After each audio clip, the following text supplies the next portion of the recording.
Hello, I'm Todd Lewis from Fiasco Sports, reporting for the SA Football Magazine. Today I'm joined by Brendan McKeough from the Kenilworth Football Club in Division 4, and he's going to do our weekly roundup. So we'll just go through the results from the weekend. Eastern Park had a big win over Paraka by 70 points. Edwardstown got over Salisbury by 8 points, or 12 points, sorry. North Haven got over Kenilworth Gardens by 2 goals.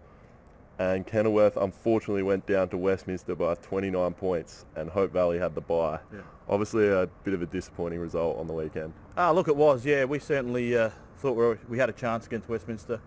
We thought we started quite well, but as the game wore on, I think, Westminster's class, they've got a lot of guys back and come to the football club this year that they've brought in, and they showed their class in the end, and we're able to overrun our young guys, unfortunately.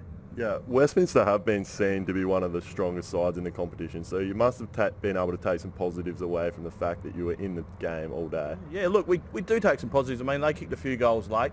We certainly think we were in the game for most of the day. I mean, in the first quarter there, we kicked, the first 4 goals of the game. So we've certainly got some positives from the day, and obviously we know we've got some areas that we need to work at, and we need to stick to the game for the whole entire 4 quarters, really. Yeah, what are some of those areas you think you need to work at to improve and try and get a win on the board? Yeah, look, it sounds strange, but I thought we had a reasonably big pre-season, but coming against a few of the sides, it seemed to be lacking a little bit of fitness towards the end of quarters. Yeah. I mean, Westminster, showed their class throughout, but I just thought in the last 5 to 10 minutes we started to tire quite badly. So we've had a lot of injuries go through the footy club, so at the moment we're just trying to stick together, and if we can start building that core fitness base again once we get through all these injuries, I think we should have a win on the board reasonably soon. Yeah, and obviously with games on a weekend, you don't want to run your players into the ground. How do you think you are going to build that fitness base as the season goes on? Well, you've got to try and build it up, Tuesday and Thursdays, but you try and look for the players trying to take something on board as well, on their off nights, perhaps get down to the pool, or go for a nice big walk on the Sunday, or go for a light run on the Monday. Just try and build it up, because it is a short turnaround. I mean, Tuesdays we try and do a fair bit of work on the Tuesdays, but Thursdays mainly about getting the skills up and getting the confidence ready for Saturday. So I guess it comes back to the players to a certain extent, because we don't have them a whole heap at amateur league level. Okay, we'll just move forward to this week's games. If I can just get a tit from you on each game.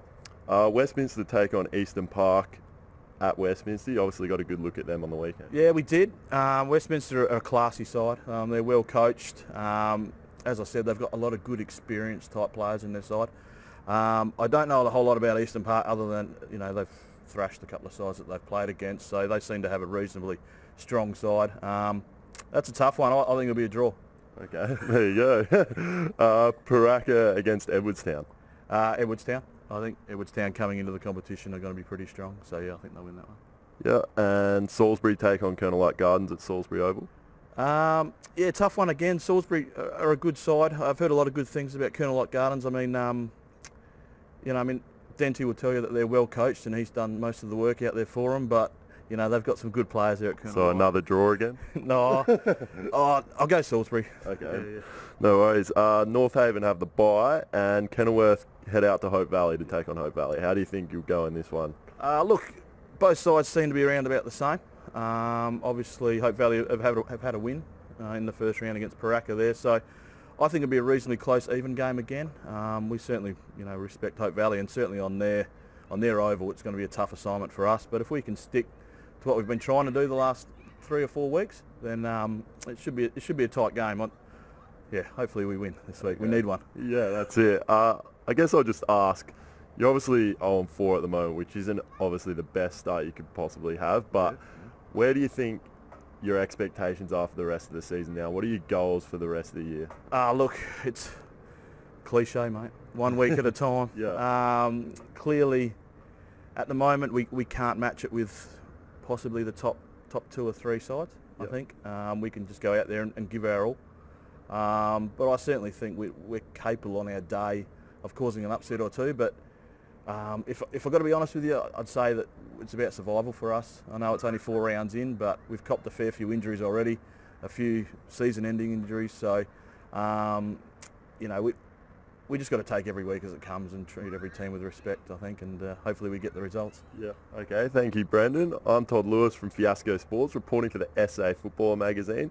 I've been joined by Brendan McKeough from the Kenilworth Football Club in Division 4, and he's done our weekly roundup.